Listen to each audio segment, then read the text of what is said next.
When it comes to first responders, they often have to wear multiple hats on any given day. That's especially true for firefighters. There's days where we're on a medical call. There's days where we're getting ready to swim in the water. There's days where we might have a patient just come to our station.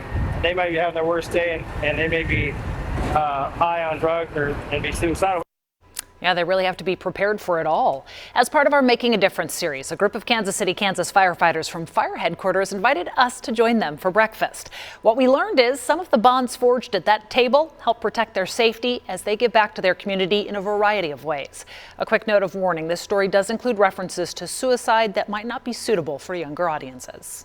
Absolutely. 5 dozen eggs, 6 pounds of bacon, 8 pounds of pancakes. Yeah. Sitting down and sharing a meal together is as much a part of their routine as anything else these firefighters do. Besides enjoying the ample supply of bacon, eggs, and pancakes they provided, my photographer and I noticed the easy camaraderie between these firefighters. They explained it's part of their recipe for building trust, bonding over a meal before they need to rely on one another in the field.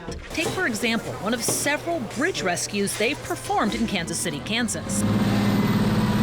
We just got a call for somebody with a psychiatric emergency from caseworker.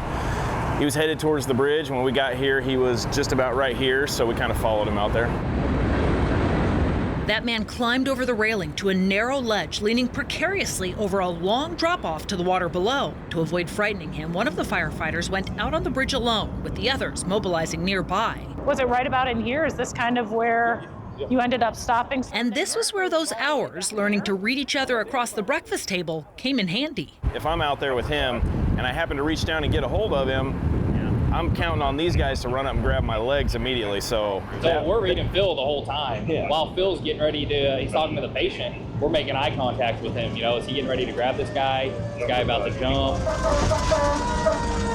Because this is unfortunately a call they've faced before, other members of their team automatically moved to the shore and downriver to deploy rescue boats in case either man fell in. It really takes a team, as you say, so we'll have multiple units responding. We'll have multiple units on different bridges, this bridge on down, so we can catch and get eyes on the water. Thankfully, on that particular day, the backup wasn't needed. I listened to his story. We just talked for a little while. I offered him the help that the hospital could provide, and then after just enough convincing, he finally just decided to let me help him back over the railing.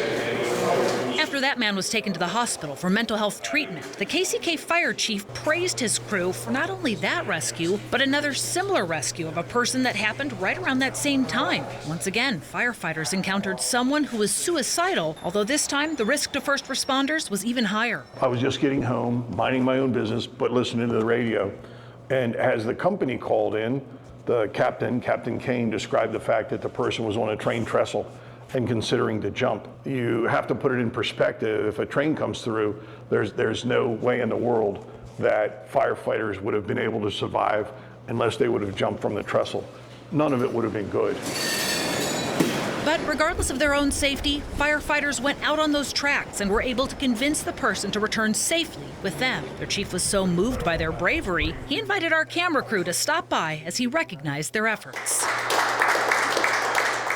Filled with pride, the chief told us he was glad his men were able to go home to their own families before returning to enjoy another breakfast together as a team. For the humble firefighters we broke bread with, they told us they were grateful for the praise, but shared that's not why they do this job. Instead, they showed us it's about having a seat at a table filled with those who believe in helping others and having one another's backs. Well, and then when you get promoted, it's about so much more than putting out the literal fires. They do so much more for our community and to keep everyone safe. It's those calls like that you don't think about. Yeah, they're called to virtually everything. So any call that goes out for first responders, they're normally there too. So they really do have to be trained for everything.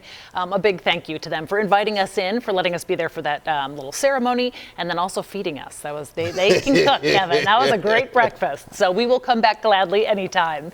By the way, scan that QR code on your screen right now. If you know someone who's making a difference, or even a group, I would love to amplify their voice and their work in our community. You can also email me directly at caitlin.knute@kshb.com.